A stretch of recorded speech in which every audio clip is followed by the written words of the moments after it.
हिंदू उत्तराधिकार अधिनियम 1956 क्रमांक 30 सन 1956 हिंदुओं में निर्वसीयती उत्तराधिकार संबंधी विधि को संशोधित और संहिताबद्ध करने के लिए अधिनियम।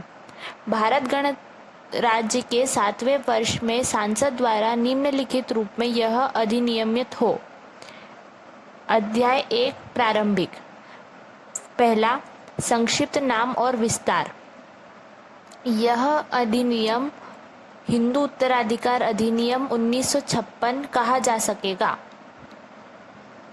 इसका विस्तार संपूर्ण भारत पर है। दूसरा, अधिनियम का लागू होना। पहला, अधिनियम लागू है क ऐसे किसी भी व्यक्ति को जो हिंदू धर्म को किसी भी रूप या विकास के अनुसार, जिसके अंतर्गत वीरशैव, लिंगायत अथवा ब्रह्म समाज, प्रार्थना समाज या आर्य समाज के अनुयायी भी आते हैं, धर्मतः हिंदू हो। ख ऐसे किसी भी अन्य व्यक्ति को जो धर्मतः बौद्ध, जैन या सिख हो। तथा ग ऐसे किसी भी अन्य व्यक्ति को जो धर्मतः मुस्लिम, क्रिश्चियन, पारसी या यहूदी न हो, जब तक कि यह साबित न कर दिया जाए कि यदि यह अधिनियम पारित न किया गया होता तो ऐसा कोई भी व्यक्ति एतस्मिन उपबंधित किसी भी बात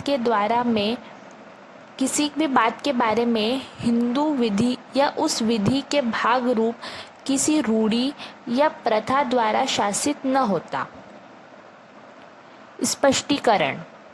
निम्नलिखित व्यक्ति धर्मतः यथास्थिति हिंदू, बौद्ध, जैन या सिख हैं। क कोई भी अपत्य धर्मज या अधर्मज जिसके माता पिता दोनों ही धर्मतः हिंदू, बौद्ध, जैन या सिख हो।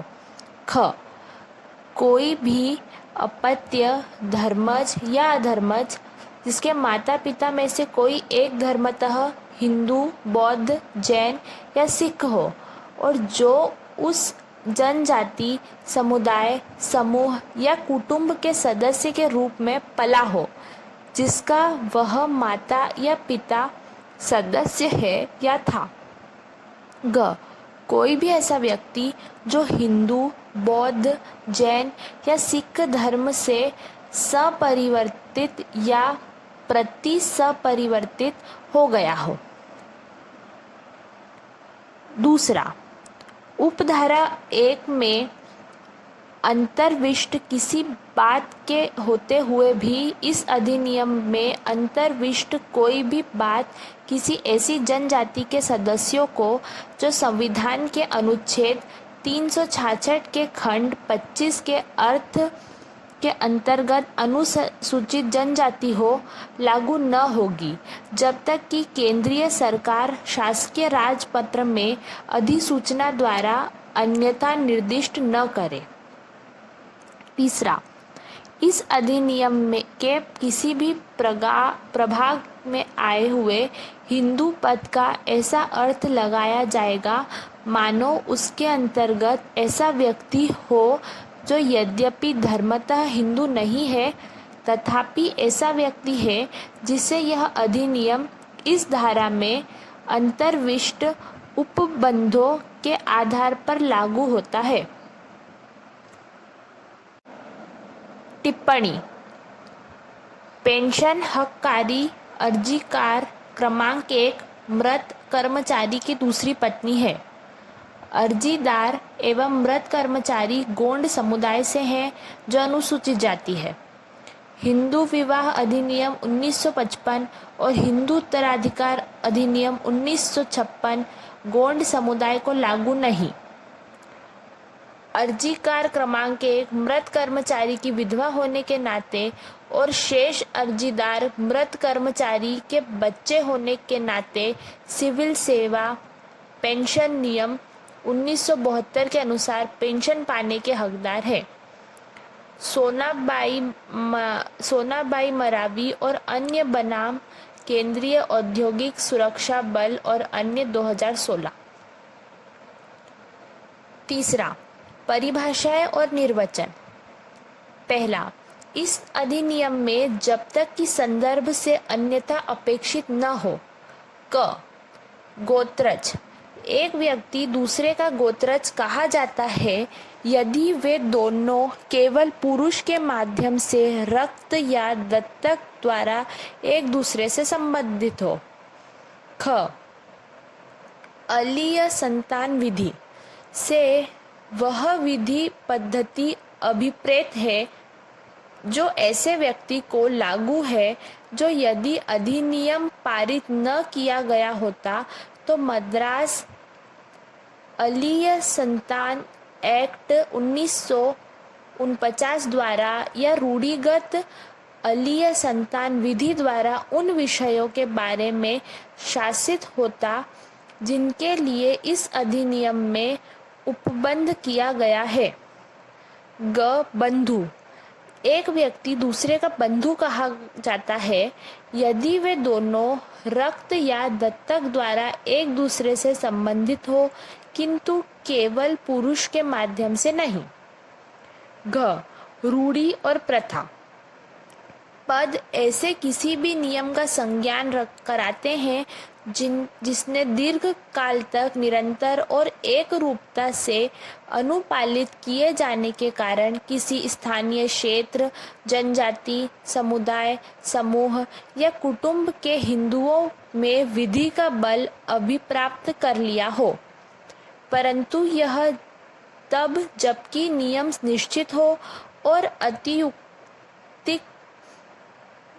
अतियुक्तियुक्त या लोक नीति के विरुद्ध न हो, तथा परंतु यह और भी ऐसे नियम की दशा में जो एक कुटुंब को ही लागू हो, उसकी निरंतरता उस कुटुंब द्वारा बंद न की गई हो। ड़, पूर्व रक्त, अर्ध रक्त और एकोदर रक्त। पहला, कोई भी जब व्यक्ति एक दूसरे को से पूर्ण रक्त द्वारा संबंधित किए जाते हैं जबकि वे एक ही पूर्वज से उसकी एक ही पत्नी द्वारा अवजनित हुए हों, और अर्ध रक्त द्वारा संबंधित कहे जाते हैं जबकि वे एक ही पूर्वज से किंतु भिन्न पत्नी द्वारा अवजनित हुए हों। दूसरा, दो व्यक्ति एक दूसरे के एक और रक्त द्वारा संबंधित कहे जाते हैं जबकि वे एक ही पूर्वजा से किंतु उसके भिन्न पतियों से अवजनित हुए हों। स्पष्टीकरण। इस खंड में पूर्वज पद के अंतर्गत पिता आता है और पूर्वजा के अंतर्गत माता आती है। च, वारिस।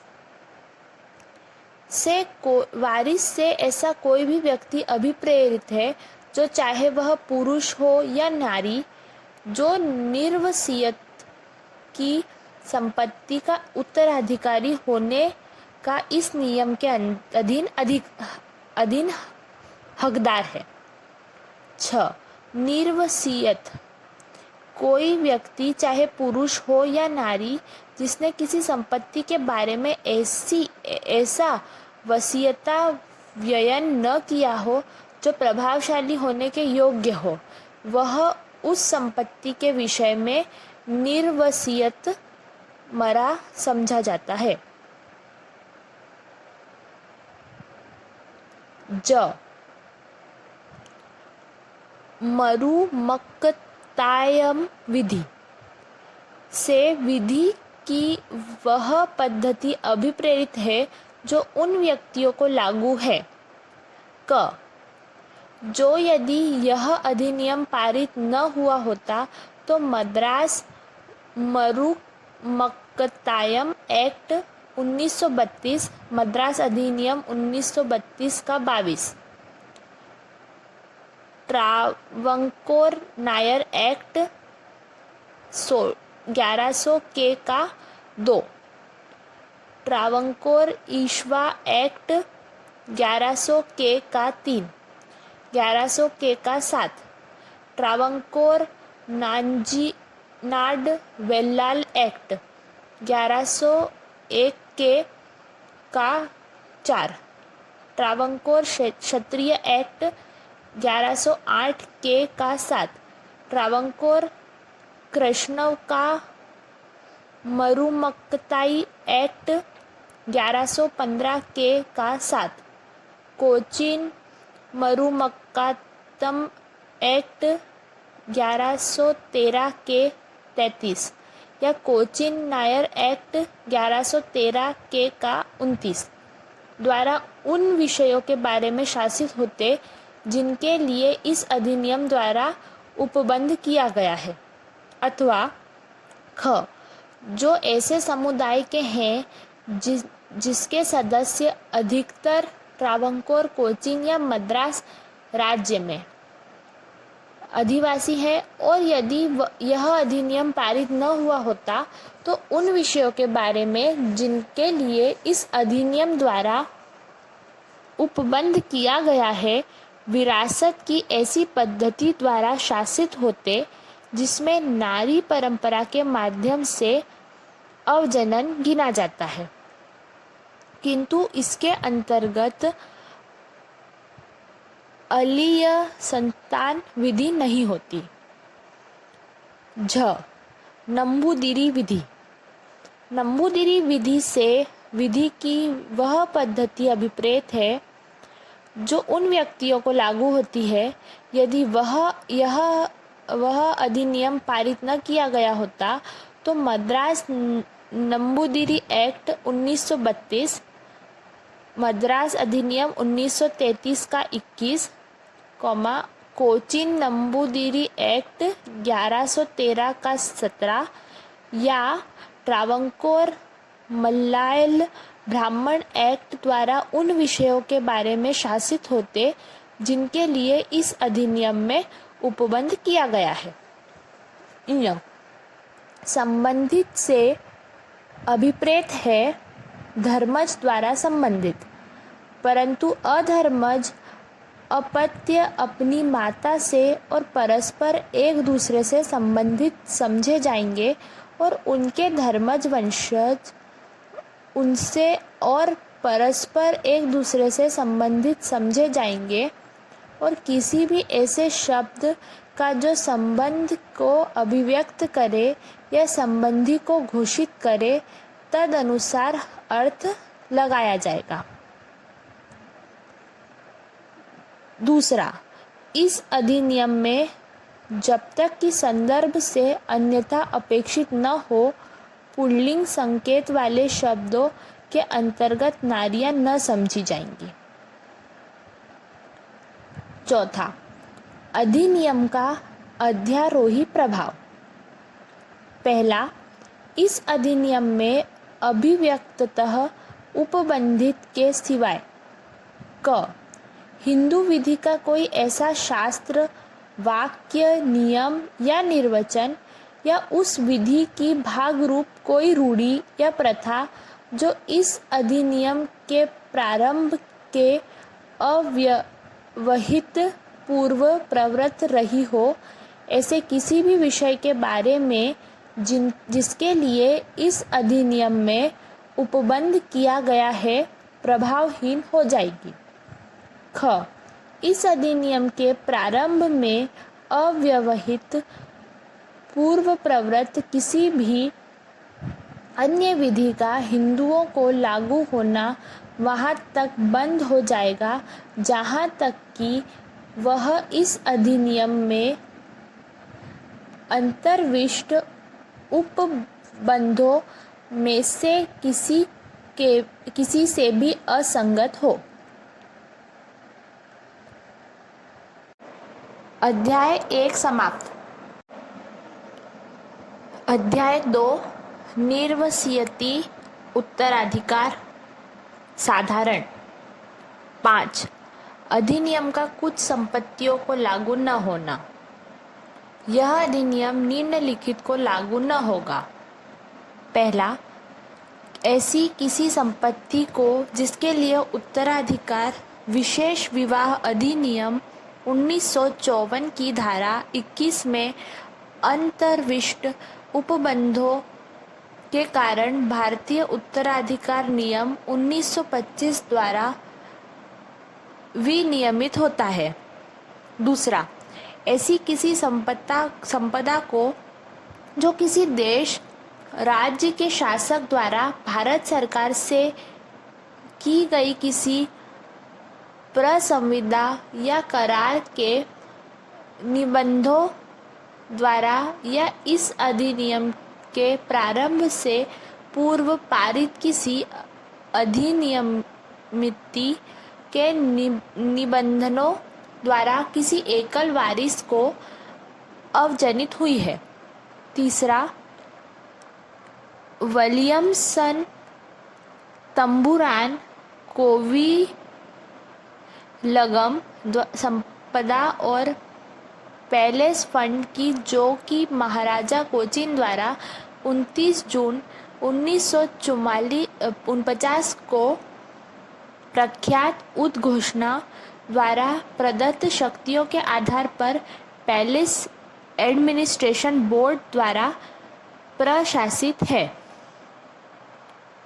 6. सामुदायिक संपत्ति में हित का नियामन। पहला, हिंदू उत्तराधिकार संशोधन नियम 2005 के आरंभ पर तथा से मिताक्षरा विधि द्वारा नियंत्रित होने वाले संयुक्त हिंदू कुटुंब में किसी सहदायिक की पुत्री क जन्म से वह अपने अधिकार के साथ उसी रीति में सहदायिक बनेगी जैसा पुत्र बनता है। ख सहदायिक संपत्ति में उसके वही अधिकार होंगे जैसे उस समय यदि वह पुत्र होती। ग उक्त सहदायिक संपत्ति की बाबत वह उन्हीं दायित्वों के अधीन होगी जो पुत्र के होते हैं और हिंदू मिताक्षरा सहदायिक के प्रति निर्देश के बारे में यह समझा जाएगा कि उसके अंतर्गत सहदायिक की पुत्री भी शामिल है। परंतु इस उपधारा में अंतर्विष्ट कोई बात दिसंबर 2004 के 20वें दिन से पूर्व किए गए संपत्ति के व्ययन या अन्य संक्रामण को जिसके अंतर्गत संपत्ति का विभाजन या वसीयती व्ययन भी है को प्रभावित या अविधिमान्य नहीं करेगी। दूसरा, कोई संपत्ति जिसके लिए कोई हिंदू स्त्री उपधारा 1 के आधार पर हकदार बनती है वह उसके द्वारा सहदायिकी स्वामित्व की आनुषंगिकताओं के साथ उसे धारण करेगी और इस अधिनियम या तत्समय प्रवृत्त किसी अन्य विधि में किसी बात के अंतर्विष्ट होते हुए भी वह ऐसी संपत्ति समझी जाएगी जिसका वह वसीयती व्ययन द्वारा निपटारा करने में सक्षम होंगी। तीसरा, जहाँ हिंदू उत्तराधिकार संशोधन नियम 2005 के आरंभ के पश्चात किसी हिंदू की मृत्यु हो जाती है वहाँ यथास्थिति संयुक्त हिंदू कुटुंब की संपत्ति में इस अधिनियम के अधीन उसका हित उत्तराधिकार से होगा न कि उत्तरजीविता द्वारा। और सहदायिकी संपत्ति के बारे में यह समझा जाएगा कि वह विभाजित हो गई है मानो विभाजन हो गया है। और क पुत्री को वही भाग आवंटित किया जाएगा जैसा पुत्र को आवंटित किया गया है।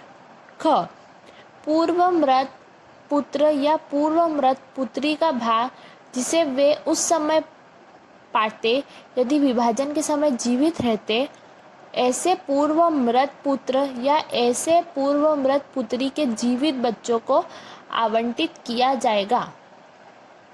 और ग पूर्व मृत पुत्र या पूर्व मृत पुत्री के पूर्व मृत बच्चे का भाग जो वह बच्चा उस समय प्राप्त करता यदि विभाजन के समय जीवित रहता या रहती, यथा स्थिति ऐसे पूर्व मृत पुत्र या पूर्व मृत पुत्री के पूर्व मृत बच्चे के बच्चे को आवंटित किया जाएगा।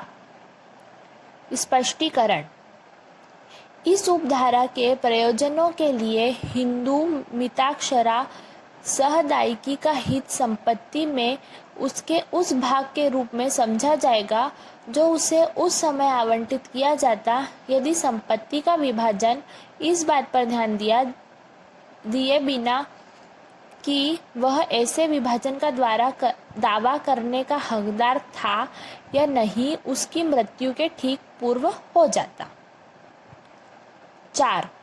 हिंदू उत्तराधिकार संशोधन नियम 2005 के आरंभ के पश्चात कोई न्यायालय किसी पुत्र, पौत्र या प्रपौत्र के विरुद्ध उसके पिता, पितामह या प्रतिपितामह या प्रपितामह के शोध्य ऋण की वसूली के लिए किसी कार्यवाही के अधिकार को मात्र इस आधार पर मान्यता नहीं देगा कि हिंदू विधि के अधीन वह पवित्र बाध्यता है कि पुत्र, पौत्र या प्रपौत्र ऐसे ऋण का भुगतान करे, परंतु यह कि हिंदू उत्तराधिकार संशोधन अधिनियम 2005 के आरंभ से पूर्व संविदा किए गए किसी ऋण के मामले में इस उपधारा में अंतर्विष्ट कोई बात क यथा स्थिति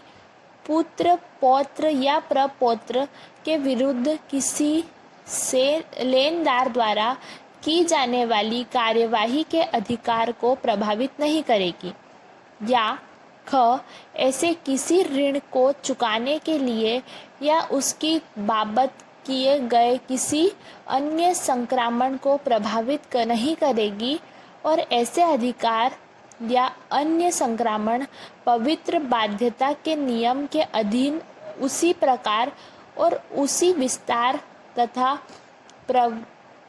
प्रवर्तनीय होगा मानो हिंदू उत्तराधिकार संशोधन नियम 2005 अधिनियमित ही न किया गया हो। स्पष्टीकरण। खंड क के प्रयोजनों के लिए पुत्र, पौत्र या प्रपौत्र पद यथा स्थिति ऐसे पुत्र, पौत्र या प्रपौत्र के प्रति निर्देश समझे जाएंगे जो हिंदू उत्तराधिकार संशोधन अधिनियम 2005 के आरंभ से पूर्व जन्मा या दत्तक ग्रहण किया गया था। 5. इस धारा में अंतर्विष्ट कोई बात ऐसे विभाजन को लागू नहीं होती जो दिसंबर 2004 के 20वें दिन के पूर्व प्रभावी हुआ हो। स्पष्टीकरण। इस धारा के प्रयोजन के लिए विभाजन से अभिप्रेत है रजिस्ट्रीकरण अधिनियम 1908 के अधीन सम्यक रूप से पंजीकृत विभाजन विलेख के निष्पादन द्वारा किया गया विभाजन जो न्यायालय की डिक्री द्वारा प्रभावी किया गया हो। टिप्पणी। संपत्ति के न्यायगमन में सहदायी का अधिकार व्याप्ति धारा 6 का परंतु वहाँ लागू नहीं होता है जहाँ मृतक ने कोई जीवित पुत्री या अनुसूची के वर्ग 1 में तथा विनिर्दिष्ट कोई महिला छोड़ी है। हस्तगत प्रकरण में मृतक ने महिला उत्तराधिकारी अर्थात उसकी पत्नी और पुत्री को छोड़ा है, अतः उसकी संपत्ति का न्यायगमन हिंदू उत्तराधिकार नियम के उपबंधों द्वारा शासित होना था और उच्च न्यायालय ने मृतक की पुत्री के अंश में वृद्धि ठीक की है। अपीलें खारिज। रमेश वर्मा बनाम राजेश सक्सेना 2017। 7. तरवाड़ तावशी कुटुंब कवरू या इल्लम की संपत्ति में हित का न्यागमन। पहला, जबकि कोई हिंदू जिसे यदि यह अधिनियम पारित न किया गया होता तो मरुमक्कतायम या नंबूदिरी विधि लागू होती। इस अधिनियम के प्रारंभ के पश्चात उसकी मृत्यु के समय यथास्थिति तारवड़ तावशी या इल्लम की संपत्ति में हित रखते हुए मरे तब संपत्ति में उसका हित इस अधिनियम के अधीन यथास्थिति वसीयती या निर्वसीयती उत्तराधिकार द्वारा न्यायगत होगा। मरुमक्कतायम या नंबूदिरी विधि के अनुसार नहीं। स्पष्टीकरण। इस उपधारा के प्रयोजनों के लिए तरवाड़ तावशी या इल्लम की संपत्ति में हिंदू का हित यथास्थिति तरवाड़ तावशी या इल्लम की संपत्ति में वह अंश समझा जाएगा जो उसे मिलता यदि उसकी अपनी मृत्यु के अविवाहित पूर्व यथास्थिति तरवाड़ तावशी या इल्लम के उस समय जीवित सब सदस्यों में उस संपत्ति का विभाजन व्यक्तिवार हुआ होता, चाहे वह अपने को लागू मरुमक्कतायम या नंबूदिरी विधि के अधीन ऐसे विभाजन का दावा करने का हकदार था या नहीं तथा ऐसे अंश उसके बाद में आत्यंतिकतः दे दिया गया समझा जाएगा। दूसरा, जबकि कोई हिंदू जिसे यदि यह अधिनियम पारित न किया गया होता तो अलीय संतान विधि लागू होती। इस अधिनियम के प्रारंभ में के पश्चात उसकी मृत्यु के समय यथास्थिति कुटुंब या कवरू की संपत्ति में अविभक्त हित रखते हुए मरे तब संपत्ति में उसका अपना हित इस अधिनियम के अधीन यथास्थिति वसीयती या निर्वसीयती उत्तराधिकार द्वारा न्यायगत होगा, अलीय संतान विधि द्वारा के अनुसार नहीं। स्पष्टीकरण। इस उपधारा के प्रयोजनों के लिए कुटुंब या कवरू की संपत्ति में हिंदू का हित यथास्थिति कुटुंब या कवरू की संपत्ति में अंश समझा जाएगा जो उसे मिलता यदि उसकी अपनी मृत्यु के अविवाहित पूर्व यथास्थिति कुटुंब या कवरू के उस समय जीवित सब सदस्यों में उस संपत्ति का विभाजन व्यक्तिवार हुआ होता, चाहे वह अलीय संतान विधि के अधीन ऐसे विभाजन का द्वारा दावा करने का हकदार था या नहीं तथा उसे ऐसा अंश उसे बाद में आत्यंतिकतः दे दिया गया समझा जाएगा। तीसरा, उपधारा 1 में अंतर्विष्ट किसी बात के होते हुए भी जबकि इस अधिनियम के प्रारंभ के पश्चात कोई स्थान मदार मरे तब उसके द्वारा धारित स्थानम संपत्ति उस कुटुंब के सदस्यों को जिसका स्थान मदार है और स्थान मदार के वारिसों को ऐसे न्यायगत होगी मानो स्थान मद संपत्ति स्थान मदार और उसके उस समय जीवित कुटुंब के सब सदस्यों के बीच स्थान मदार की मृत्यु के अव्यवहित पूर्व व्यक्तिवार तौर पर विभाजित कर दी गई थी और स्थान मदार के कुटुंब के सदस्यों और स्थान मदार के वारिसों को जो अंश मिले उन्हें वे अपनी पृथक संपत्ति के तौर पर धारित करेंगे। स्पष्टीकरण। इस उपधारा के प्रयोजनों के लिए स्थान मदार के कुटुंब के अंतर्गत उस कुटुंब की जिसे विभक्त हो या अविभक्त हर वह शाखा आएगी जिसके पुरुष सदस्य यदि अधिनियम पारित न किया गया होता तो किसी रूढ़ि या प्रथा के आधार पर स्थान मदार के पद पर उत्तरवर्ती होने के हकदार होते। 8. पुरुष की दशा में उत्तराधिकार के साधारण नियम। निर्वसियत मरने वाले हिंदू पुरुष की संपत्ति इस अध्याय के उपबंधों के अनुसार निम्नलिखित होगी। क. प्रथमतः उन वारिसों को जो अनुसूची के वर्ग 1 में विनिर्दिष्ट संबंधी हैं। द्वितीयतः यदि वर्ग 1 में वारिस न हो तो उन वारिसों को जो अनुसूची के वर्ग 2 में विनिर्दिष्ट संबंधी हैं।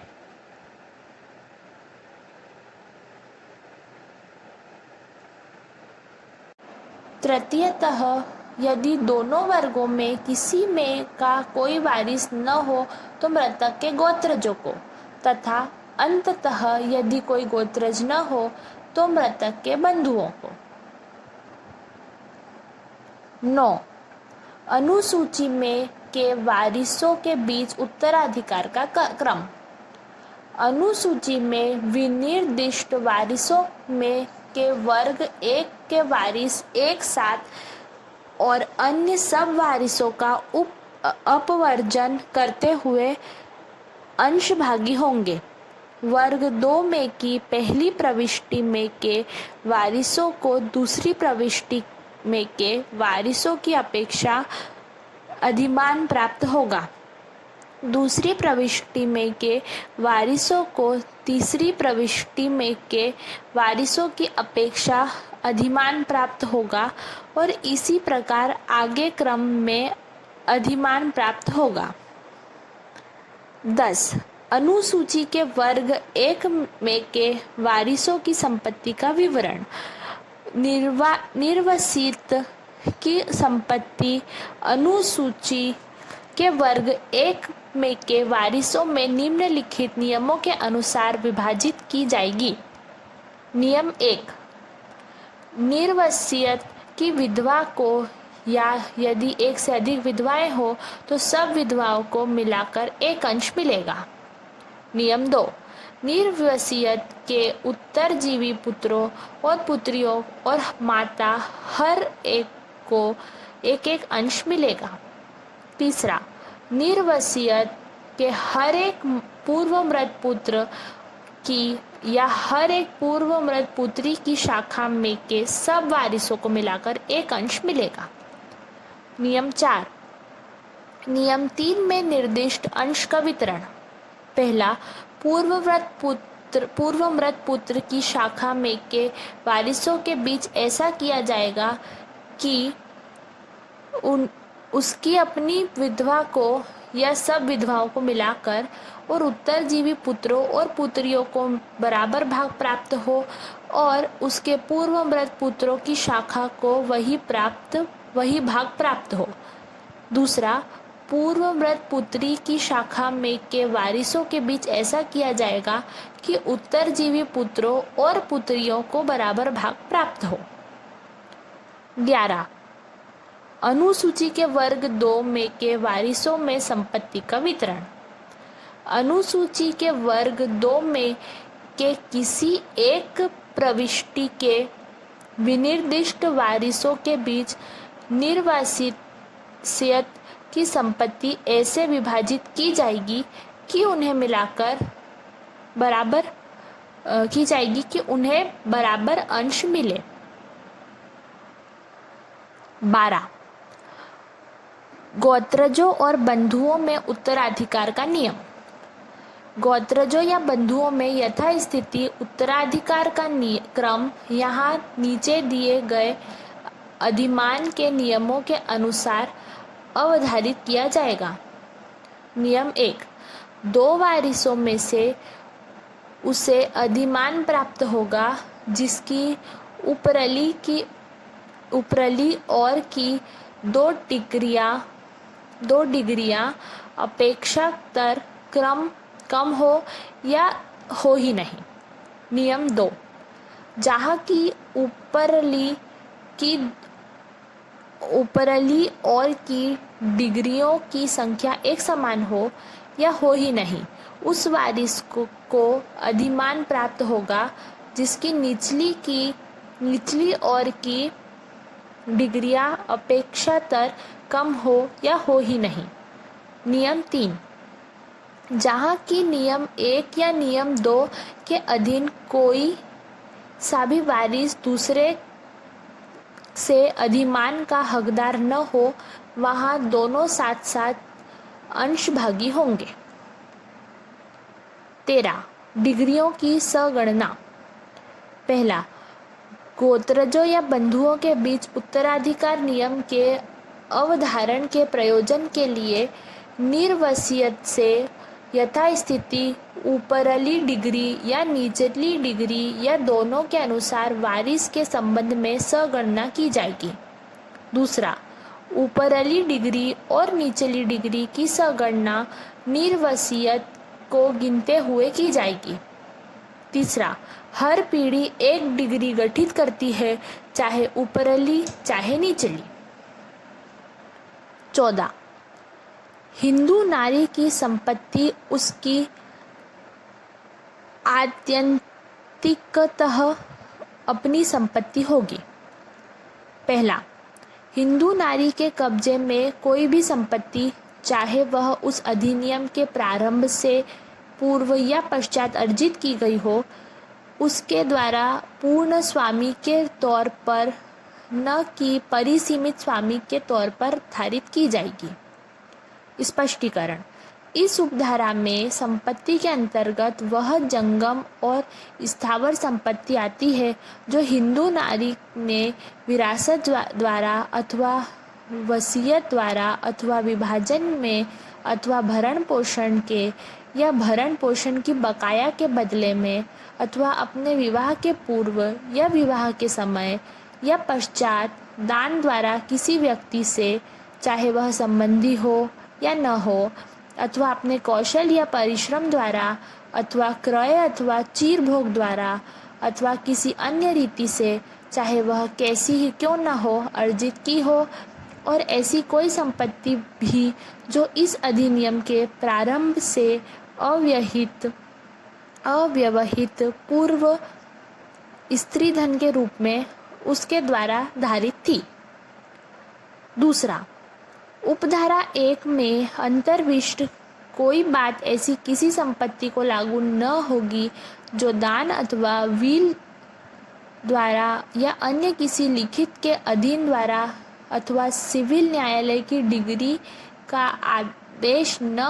आदेश के अधीन या पंचाट के अधीन अर्जित की हो, या यदि दान, विल या अन्य लिखित अथवा डिक्री, आदेश या पंचाट के निबंधन ऐसी संपत्ति में निर्बंधित संपदा विहित करते हो। 15, हिंदू नारी की दशा में उत्तराधिकार के साधारण नियम।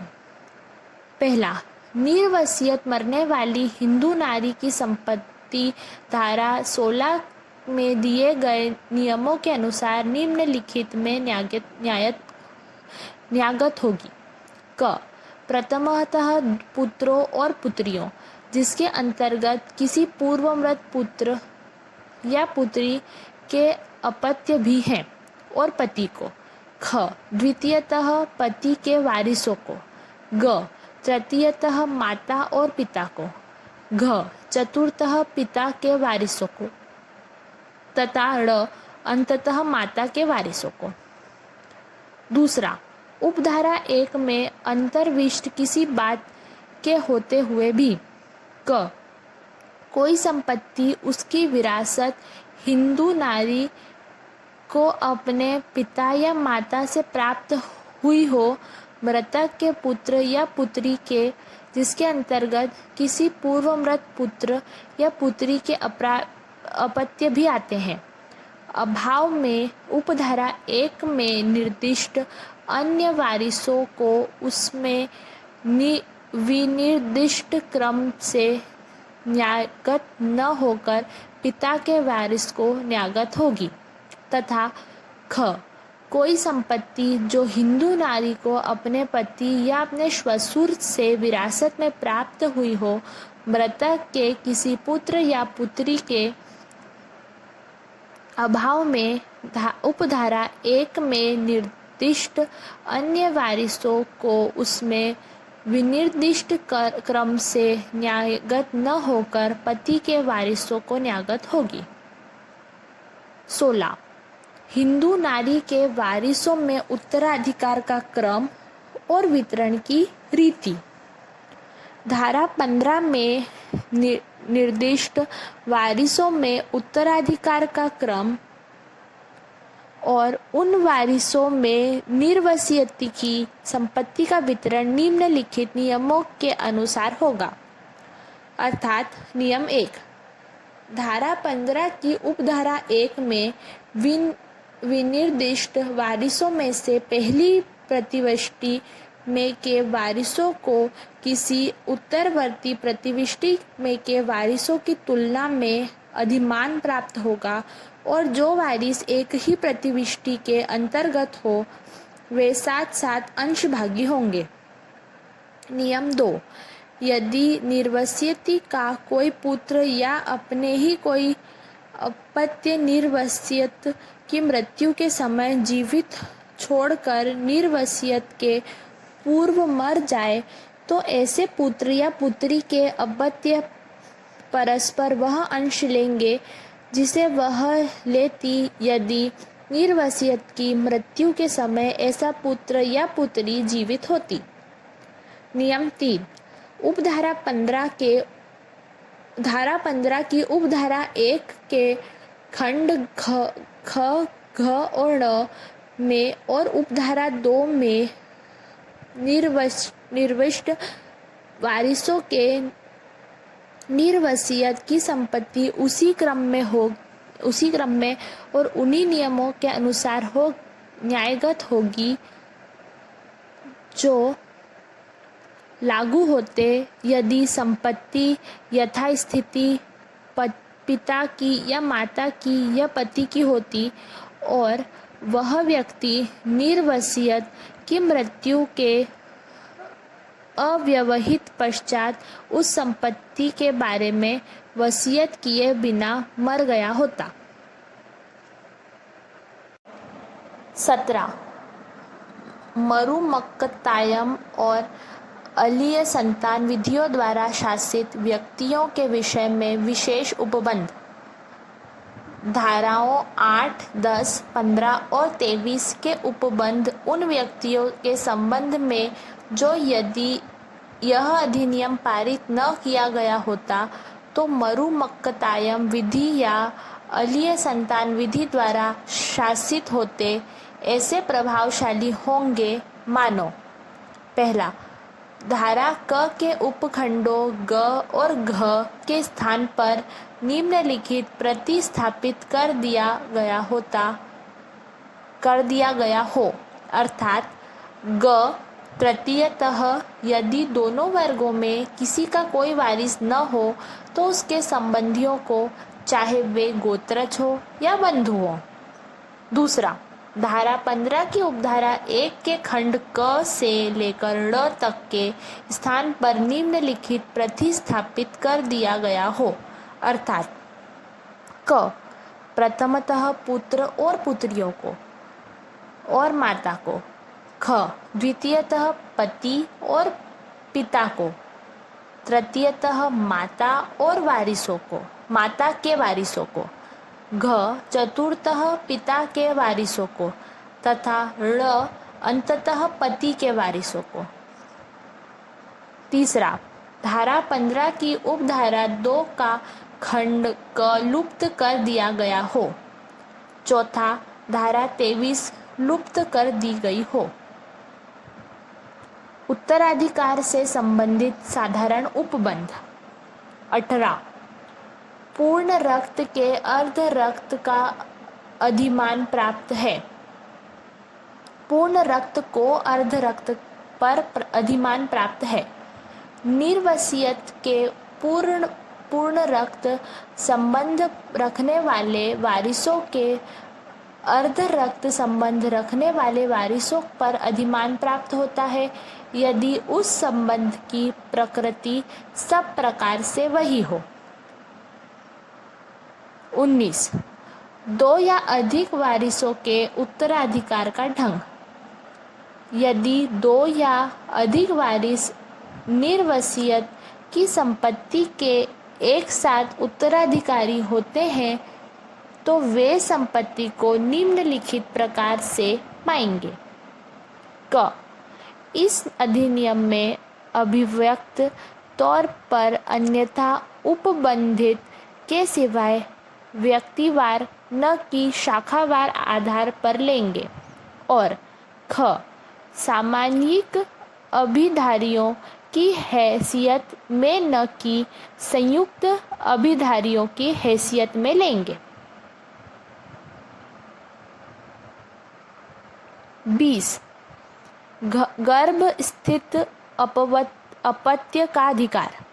जो अपत्य निर्वसियत की मृत्यु के समय गर्भ में स्थित था तथा जो तत्पश्चात जीवित पैदा हुआ तो उसके निर्वसियत की विरासत के विषय में वही अधिकार होंगे जो उसके होते यदि वह निर्वसियत के मृत्यु के पूर्व पैदा हुआ होता। और ऐसी दशा में विरासत निर्वसियत की मृत्यु की तारीख में उसमें निहित समझी जाएगी। 21, समसामयिक मृत्युओं के विषय में अवधारणा। जहाँ की 2 व्यक्ति ऐसी परिस्थितियों में मरे हों जिनमें यह अभिनिश्चित हो कि उसमें से कोई दूसरे का उत्तरजीवी रहा या नहीं और रहा तो कौन सा, वहाँ जब तक प्रतिकूल साबित न किया जाए संपत्ति के उत्तराधिकार संबंधित सब प्रयोजनों के लिए यह अपधारणा की जाएगी कि कनिष्ठ ज्येष्ठ का उत्तरजीवी रहा। 22, कुछ दशाओं में संपत्ति अर्जित करने का अधिमानी अधिकार। पहला, जहाँ की इस अधिनियम के प्रारंभ के पश्चात निर्वसियत की किसी स्थावर संपत्ति में या उसके द्वारा चाहे स्वयं या दूसरों के साथ किए जाने वाली किसी कारोबार में के हित अनुसूची के वर्ग 1 में विनिर्दिष्ट हो या अधिक वारिसों को न्यायगत हो तो ऐसे वारिसों में से कोई उस संपत्ति का कारोबार में अपने हित के अंतरण की प्रस्थापना करे, वहाँ ऐसे अंतरित किए जाने के लिए प्रस्थापित हित को अर्जित करने का अधिमानी अधिकार दूसरे वारिसों को प्राप्त होगा। दूसरा, मृतक की संपत्ति में कोई हित जिस प्रतिफल के लिए इस धारा के अधीन अंतरित किया जा सकेगा वह पक्षकारों के बीच किसी करार के अभाव में इस निमित्त किए गए आवेदन पर न्यायालय द्वारा अवधारित किया जाएगा। और यदि उस हित में अर्जित करने की प्रतिस्थापना करने वाला कोई व्यक्ति ऐसे अवधारित प्रतिफल पर उसे अर्जित करने के लिए राजी न हो तो ऐसा व्यक्ति उस आवेदन के या उससे अनुषंगिक सब खर्चों को देने का दायी होगा। तीसरा, यदि इस धारा के अधीन किसी हित को अर्जित करने की प्रस्तावना करने वाली अनुसूची के वर्ग 1 में विनिर्दिष्ट 2 या अधिक वारिस हो तो उस वारिस को अधिमान दिया जाएगा जो अंतरण के लिए अधिकतम प्रतिफल देने की पेशकश करे। स्पष्टीकरण: इस धारा में न्यायालय से वह न्यायालय अभिप्रेत है जिसकी अधिकारिता की सीमाओं के अंदर वह स्थावर संपत्ति आस्थित है तथा कारोबार किया जाता है, और इसके अंतर्गत ऐसा कोई अन्य न्यायालय भी आता है जिसे राज्य सरकार शासकीय राजपत्र में अधिसूचना द्वारा इस निमित्त विनिर्दिष्ट करे। 23.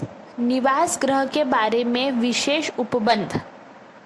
हिंदू उत्तराधिकार संशोधन नियम 2005 का 39 धारा 4 द्वारा विलोपित।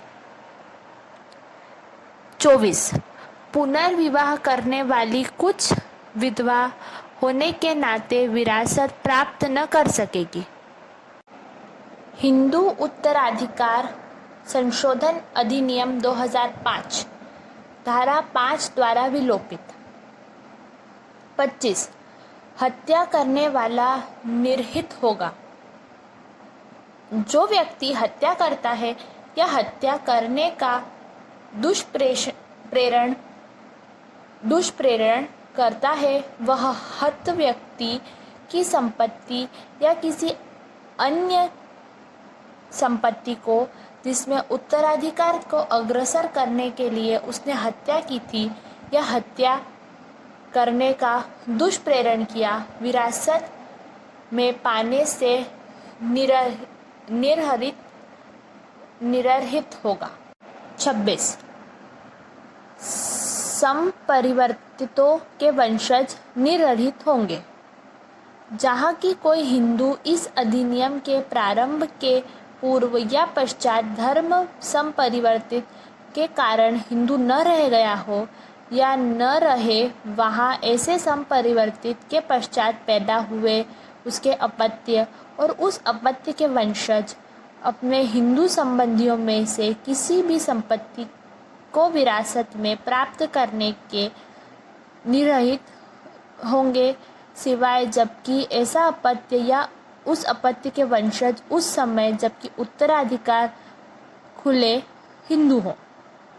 27. उत्तराधिकार जबकि वारिस निर्रहित हो। यदि कोई व्यक्ति किसी संपत्ति को विरासत में पाने से इस अधिनियम के अधीन निर्रहित हो तो वह संपत्ति ऐसे न्यायगत होगी मानो ऐसे व्यक्ति निर्वसित के पूर्व मर चुका हो। 28. रोग त्रुटि आदि के निर्रहिता न होगी। कोई व्यक्ति किसी संपत्ति का उत्तराधिकार पाने से किसी रोग त्रुटि या अंग विकार के आधार पर या इस नियम में यथा उपबंधित को छोड़कर किसी भी अन्य आधार पर, चाहे वह कोई क्यों न हो, निर्रहित न होगा। राजगामित्व। 29. वारिसों का अभाव। यदि निर्वसियत ऐसा कोई वारिस पीछे न छोड़े जो उसकी संपत्ति को इस अधिनियम के उपबंधों के अनुसार उत्तराधिकार में पाने के लिए अर्ह हो, तो ऐसी संपत्ति सरकार को न्यायगत होगी और सरकार ऐसी संपत्ति को उन सब बाध्यताओं और दायित्वों के अध्ययन लेगी जिनके अध्ययन वारिस होता। अध्याय 3 वसीयती उत्तराधिकारी। 30. वसीयती उत्तराधिकारी। कोई हिंदू बिल द्वारा या अन्य वसीयती व्ययन द्वारा भारतीय उत्तराधिकारी नियम 1925 या हिंदुओं को लागू और किसी अन्य तत्समय प्रवृत्त विधि के उपबंधों के अनुसार किसी ऐसी संपत्ति को ब्रैकेट में व्ययनित कर सकेगा या कर सकेगी ब्रैकेट क्लोज, जिसका ऐसा व्ययनित किया जाना शक्य हो। स्पष्टीकरण। मिताक्षरा सहदाई की संपत्ति में हिंदू पुरुष का हित या तरवाड़, तावशी इल्लम कुटुंब या कवरू की संपत्ति में तरवाड़, तावशी इल्लम कुटुंब या कवरू के सदस्य का हित इस अधिनियम में या किसी अन्य तत्समय प्रवृत्त विधि में किसी बात के होते हुए भी इस धारा के अर्थ के अंदर ऐसी संपत्ति समझी जाएगी जिसका उस द्वारा व्ययनित किया जाना शक्य हो। अध्याय 4 निरसन 31 निरसन तथा संशोधन अधिनियम 1960 का 68 की धारा 2 तथा अनुसूची 1 द्वारा निरसित। अनुसूची धारा 8 देखिए। वर्ग 1 और वर्ग 2 में वारिस।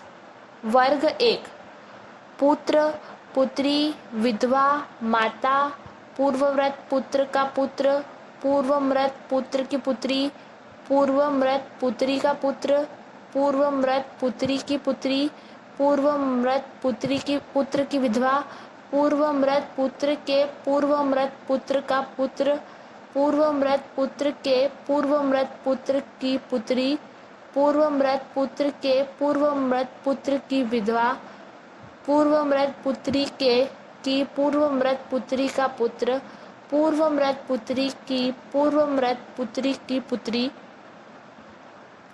पूर्वमृत पुत्री के पूर्वमृत पुत्र की पुत्री, पूर्वमृत पुत्र की पूर्वमृत पुत्री की पुत्री। वर्ग 2 पहला पिता,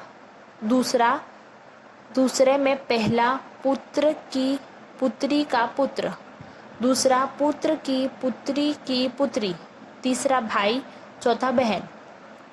तीसरा उसमें पहला पुत्री के पुत्र का पुत्र, दूसरा पुत्री के पुत्र की पुत्री, तीसरा पुत्र की पुत्री का पुत्र, चौथा पुत्री की पुत्री की पुत्री।